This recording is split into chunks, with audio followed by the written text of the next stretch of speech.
Welcome to ClimateCast from Sky News, and today I'm reporting from what many might see as the belly of the beast, one of the most demonised sectors as we try and move towards net zero, and that is the world of the private jet.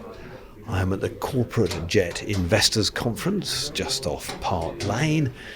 There's a swanky dining hall here with sculpted melon and all sorts of pastries and this and that, and around the walls are the names of some of the companies involved in this. So we've got Boeing Jet Aviation, we've got Embraer, we've got Dassault, we've got GE Aerospace, all companies who are seeking to get more people flying on private jets and more private jets in the air.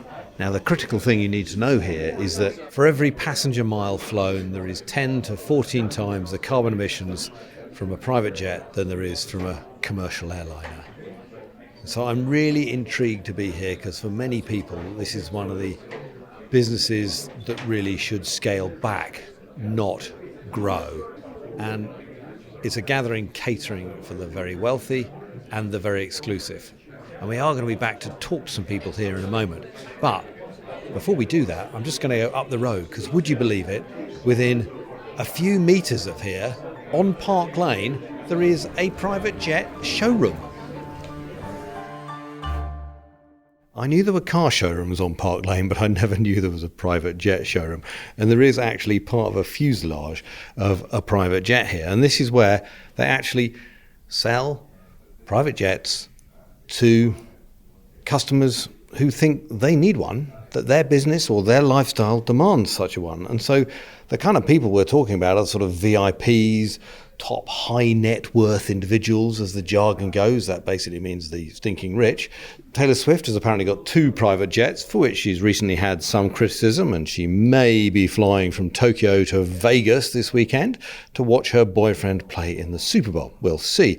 But she's far from the only one. Even people who talk about how much they care about the climate and environment, and indeed have put money towards it, have got private jets, like Bill Gates. He pays millions of dollars a year to offset his private jet emissions. And closer to home, both the Prime Minister and the King have a penchant for getting in their own exclusive aircraft. And in this room, this sales floor, there's also a huge video wall where you can run through the options, where you can get the sales pitch. And in a moment, I'm about to sit down with Steve Versano, who's the CEO of this place. And he's just given me his business card. I say card, this is what it sounds like. Yes, it's made of solid metal. It is the chunkiest business card I think I have ever received.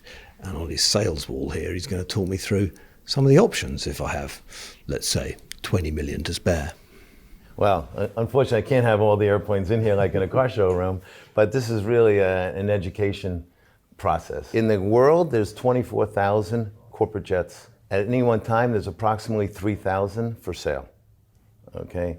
And about 60% of those are actually in the United States. You know, in the UK, there's about 500. Mm-hmm. Now we say, okay, the first question is obvious. What's your maximum budget? Say you want to spend 20 million pounds.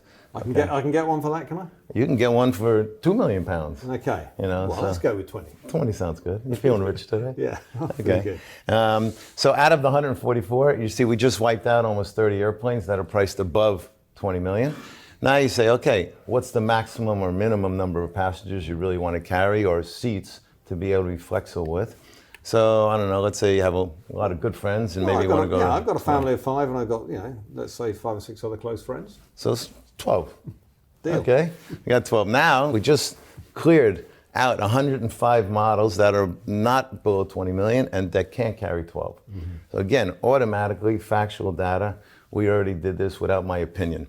It's funny, it makes me smile because I feel I'm watching a movie or looking at a, so it's become the definition of luxury, hasn't it, in a lot of spheres. Listen, I'm allergic to the word luxury because I think that a corporate aircraft is really a business tool. It's a time machine. Mm-hmm. It's really, 70% of all of the passengers that occupy corporate jets are middle management. 70%, okay? So it's really a utility. It's transportation. It's like you having a car in a family. You need a car to go to take your kids to school, go shopping, go to work. A corporate executive needs a corporate jet to be able to go to the different factories, go to meetings and be able to be back in the office quickly and not waste times at general airports. So I can see a floor plan here, but to get a better idea? Sure. Listen, if you want the real thing, this is the real thing, okay? This is an Airbus 319, similar to like a Boeing or Boeing business jet. This is the same airplane you fly on EasyJet. But it's that classic view when you come in. You feel like you've stepped onto the set of a movie. There are the plushest, most comfortable looking chairs here. They're all cream leather, they're all swivel, they've all got footrests, they've all got sort of built-in tech all around them. There's a lovely sort of bed suite arrangement here with what could well be a real fur throw over it. You also feel slightly like you've walked into a really luxury box of chocolates. Everything is cream and chocolatey brown and sort of walnutty, and there are bottles on the side here of champagne and vodka. And whilst part of my brain says this is the most absurd luxury, and I'm well aware of the fact if this were real and I were to take off from the ground in it, I would be responsible for huge carbon emissions, there is no denying that this kind of sight and this kind of feel has burrowed its way into my brain as a definition of success, of accomplishment, of having achieved something in this world. Rightly or wrongly, it's an aspirational view.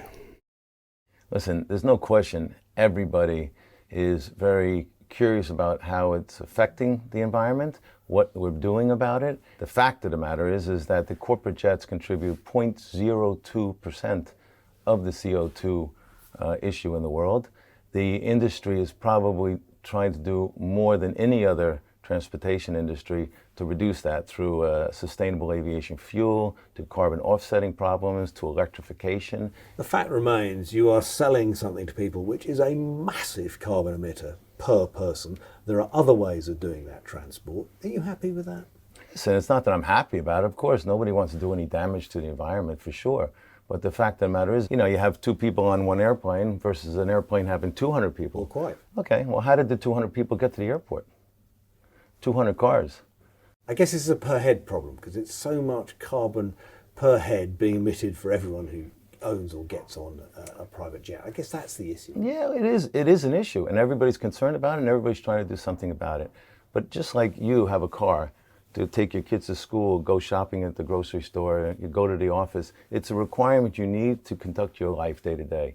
And corporations need a jet to be able to visit different factories and offices and see clients and be efficient. And these executives who are very high paid, that are employing millions of people, their time is money. And if the more time they could be in the office working rather than staying at a normal airline airport, it's an efficient way of getting the business to run better, employ more people, and help the taxpayer base. How far are we, do you think, from a day when you can welcome customers into here and say, look, and this aircraft is in effect zero carbon because it runs on hydrogen or electricity or something like that? For a short distance, I think that reality is going to be literally in 5 years.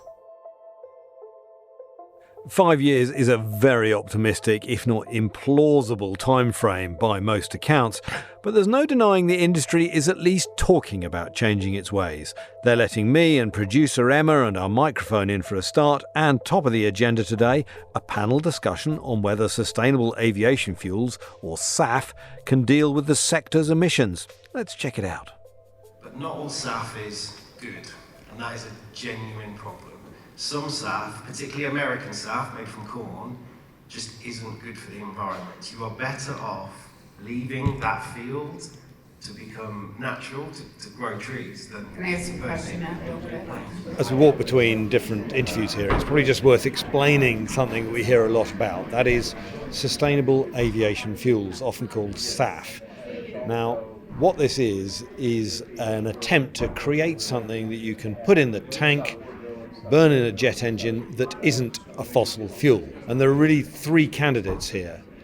There is making fuel from biofuel, from plants, largely corn and maize, possibly sugar cane, things like that you can make into a fuel. The issue there is the enormous land take that will be required to provide aviation fuel to cover the whole business of flying. There's been an estimate that just to fly the planes that currently fly around America, you would need the entire land of America dedicated to growing biofuels. So huge land take. That's the question with that one. The next one is making it out of waste products, waste oils, other things within the waste stream. It's a good idea, but there are so many demands for that waste-derived fuel, from everything from bin lorries through to aircraft. There's reckoned there's just not enough of it to go around. The third one is what they call synthetic fuel, where you use renewable energy to make hydrogen, combine it with carbon dioxide. That gives you a hydrocarbon fuel. The issue there is it's very expensive, and at the moment the quantities are tiny. I'm going to grab some of the panellists now and see if I can ask them a bit more about the realities of SAF, starting with Nancy Basale from a group called 4Air, who are exploring the opportunities to make business aviation, private jets to you and I, more sustainable. Nancy, you've just come off stage. It was really interesting in there. One thing that occurs to me is, given the enormous emissions per head of commercial aviation, private jets, is the idea that you can get to net zero credible? It's completely credible. We're in a very innovative sector, a special niche that, I always say we're influencing the influencers. The people who can make a difference are sitting in the back of these planes. We, in 2020, business aviation uplifted more sustainable aviation fuel than all of commercial combined. We are also influencing the production of more sustainable aviation fuel. So you think you can help lead the way for commercial aviation? Completely lead the way. You talk about SAFs, what are known as sustainable aviation fuels. How sustainable are they really? If you look at bio-based ones, the land use take is enormous. There isn't enough waste feedstock for this, and the synthetic ones are incredibly expensive and virtually unavailable. So aren't they just a bit of a fiction at the moment in terms of being genuinely sustainable? So I wouldn't call them a fiction. There's seven pathways right now to sustainable aviation fuel. We have hundreds of facilities looking to come online to start creating sustainable aviation fuel. Our feedstocks are going to start to evolve as well. One of the other people on stage with Nancy was Matt Finch from a European-wide NGO called Transport and Environment. So they were talking about business aviation getting to net zero by 2050, their journey to do it. Do you think they've got a credible plan? Will they do it? I don't think they will do it by themselves. I think they will be regulated quite hard, quite soon, and they will be forced to do it, or they'll be regulated out of existence. Most of these flights are transporting 1 or 2 people, let's be fair. The planes may be able to take 9 to 14 people. 4 of those are staff. 1 or 2 of them are actually the reason why the plane is in the air in the first place. I was wondering how it feels for you being in this environment. It feels a little bit odd to me, because it is, for so many people, the kind of definition of unnecessary toasting the world, private jets. I agree. It is. How do I feel about being here? Look, I'm a pragmatic environmentalist. This sector exists right now. We can't deny that. There's Farnborough Airport is a private jet airport. It's growing, so we have to tackle the problem. Yes, one of the ways to tackle the problem is to just ban private jets forever. Is that realistic? Is it feasible? Is it politically feasible? I don't think so. So the sector will exist. So I'm here to try and tackle it. That is one of the big questions. The elephant in the room at this conference. That this industry is such a huge offender when it comes to emissions per head, a top climate criminal, if you like. So there's some discussion about whether it should be banned entirely. The big Dutch airport, Schiphol, near Amsterdam, has hinted it might ban private jets, and there's certainly some pressure for that to happen more widely across the globe. The suggestion that this industry has no place in the future really outrages some people here, including Holger Kramer from the European Business Aviation Association. How worried are you that regulation is going to drive your business out? I'm worried because of a lot of these decisions and discussions are completely irrational. Business aviation is 7% of the market, 2% of the emissions. So if you ground, or if governments ground business jets, you simply will not measure that. Yeah? So business aviation will be used mainly for the reason of time efficiency. being fast from destination to destination, flying where others don't fly. Medical flights are in it. So to ban that would be completely ridiculous. Yeah. There's a few things in there that make my jaw drop. I mean, you say it's irrational. The fact is that for every passenger you carry, you are 10 to 14 times the greenhouse gas emissions of conventional flying. That's why the regulators are onto you, and there seems to be some rationality in that. Yeah, I think every gram CO2 should be count equal to the climate. Well, surely it's per person. That matters. Yeah, no, I think it's not. This discussion is not fair, because at the end of the day, every gram CO2 counts for the same to the climate. Yeah. Of course, we have per passenger higher emissions, but it is for the climate. It is more relevant to ask the question: what is the contribution of the sector as a whole? But for sure, we are in a special responsibility. We have to do more than others. We are willing to do that. Yeah. But I think we should not stick to this discussion that we push immense emissions to the sky. On the end of the day, it's not true. Yeah. So every gram CO2 should be treated in a equal. You say you're not a rich person's toy. To me, that seems exactly what this is. I mean, you're catering for people who have the money to not mix with others, to do things at the drop of the hat. I mean, that is a prerogative of the wealthy. Most people can't do that. So by definition, you are for the rich. Maybe not for the rich, but I think there is a level in our societies, managers, decision makers, politicians, by the way, anyway, where is a reason to be a little bit more time efficient on its transport modes than others. In the end, wouldn't it be better for the climate if the passengers that took private jets just got over themselves and took commercial airliners instead? I think some do, yeah, but I think there are reasons. For some people, also security reasons, for an example, yeah, to separate it from the rest, and therefore it's there. Yeah. Consider also the medical flight. If you're concerned about climate change, how can you sleep at night wanting this sector to grow when you're responsible for such massive emissions per person? If this business grows as you want, climate change will be worse. As I said, we have a commitment to use sustainable aviation fuels. That will be the key to decarbonize the business aviation. And again, it is simply not true that we are talking about massive emissions there. If you count it per passenger, yes, but for the bigger picture, it's just a very small pillar, to be honest, yeah. As I look around this room under the giant shimmering chandeliers and amongst the exotic food offerings, there are lots of people gleaming with wealth, designer suits, watches, talk about super yachts when they're not talking about super polluting planes. And that is part of the problem. It's some of the most powerful that are doing the most damage, while the majority of the population are left to face the consequences of climate change whilst doing not nearly as much to cause it. But I'm not the only person in this room asking difficult questions. For the first time, conference organisers have welcomed in not just journalists like me, but climate activists too. And one of those is Todd Smith, a spokesperson for XR and co-founder of Safe Landing. Todd, tell me what exactly Safe Landing does. So Safe Landing is a group of aviation workers who are campaigning for long-term employment, and we do this by challenging industry leaders to conform with climate science and reject dangerous growth. We feel that ultimately if we don't take action now and plan through early design, then we're going to hit a late disaster, and there may not be an aviation industry in the future. What future, if any, do you think there should be for this industry, the private jet world? Ultimately, if we're going to move towards climate justice and ensure that there's enough carbon budget left for essential forms of commercial aviation, then we do really need to think very carefully about where that budget's being used. And I think private aviation is the pinnacle of injustice as it stands.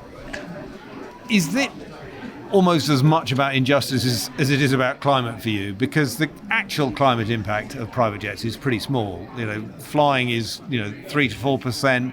This is 2% of that. So we're talking a fraction of a percent of our, global warming has been caused by these guys.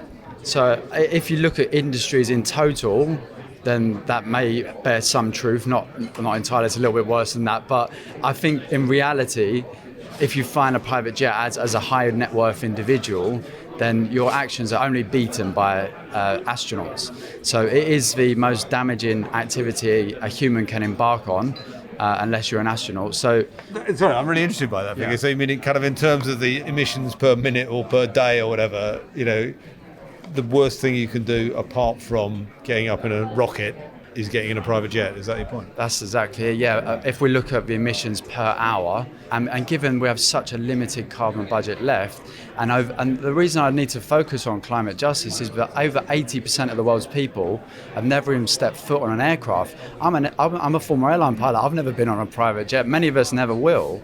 And, in this critical moment for all life on Earth, given that those people that have never even stepped foot on an aircraft are disproportionately affected by the effects of climate and ecological breakdown, we need to do our part in all sectors. And I think, private aviation does represent the pinnacle of that injustice. And the private jet industry is still wishing to expand. It's still expanding rapidly. That's why we've got investors here, after all, isn't it, for expansion? Yeah, absolutely. And it's absurd, given that, we are now on the very brink of all of these tipping points, and given that it is just a handful of people causing so much harm. That idea that they're sort of innovating, coming up with ideas which can then be rolled out through the rest of aviation to reduce carbon emissions, are you buying it? No, I mean, I'm not. Basically, the only innovative thing we can do right now, if we're being serious about where we're at in this time in history, is to fly less. And, so many organisations, there's so much public support for a ban on polluting private jets. 77% of the UK population wouldn't need to change their travel habits at all if the private jet users, first-class travellers and frequent flyers did their part. So this is very popular with ordinary people. You say you used to be a pilot. I'm wondering if you're currently is this some sort of karmic compensation for all that flying you did? Yeah, I mean, I definitely think there's a part of me that feels very guilty about the job that I used to do. But look, I wanted to be a pilot since I was 5 years old. I grew up on a council estate in Essex, and to achieve that dream was against all of the odds. Ultimately, I'd much rather be flying right now, but when I learned the impact of my industry and I witnessed the climate event and mass tourism firsthand, I had a choice then to either feel that and do something else or to bury my head in the sand. But because you wanted to be a pilot as an aspirational kid, you understand the glamour of flying, and so private jets are the top end of the glamour of flying. I guess you can understand the appeal. Yeah, I'm not going to deny, but obviously private jets are pretty sexy, and I'm sure we'd all love to have our own jet in our back garden, but we've got to be real about the situation we're in. Right now, I'm running off of Welsh Hills with a paragliding sail, and I can fly with zero emissions. So if you really want to fly, you can fly, but it doesn't have to cost the Earth. We can do it in harmony with Earth systems. In a funny way, in a journalistic sense, I have really enjoyed my day at the conference here, because the people I'm surrounded by are so unusual. Normally, I'm dealing with folk at the sharp end of our transition to a more climate-friendly world. Maybe families struggling to avoid insulation, or, say, cattle farmers in turmoil over the future of their herd, or even climate scientists laying out the frightening consequences of more greenhouse gas emissions. But here, I'm surrounded by people who are championing private jets. And those vehicles are icons of wealth and power. In effect, the power to conquer distance entirely on your own terms. I'm not immune to the attraction of these extraordinary craft. But as the climate crisis is increasingly demanding tough choices from all of us, this super polluting, super rich jet set are on the defensive. And you can see why. Well, thanks very much for listening to this episode of ClimateCast. Joining me here at the conference is Luke Denne and Emma Ray Woodhouse. This is the Sky News Daily with me, Neil Patterson. The biggest stories. The problem for Rishi Sunak, really, he's blundered by making Rwanda such a big issue. Every time Johnson's presented with evidence, he still sticks to his testimony. He believes his truth. Sky's correspondents around the world. It feels to me that we've reached a real change now. I don't think the Gaza I knew exists anymore. It looks as though a whole mountain of bombs has been dropped in the middle of a city centre. Expert guests. The fact is that if Putin is successful in taking over Ukraine, there is no reason to suppose that he will stop there. Free to listen, follow and subscribe to wherever you get your podcasts.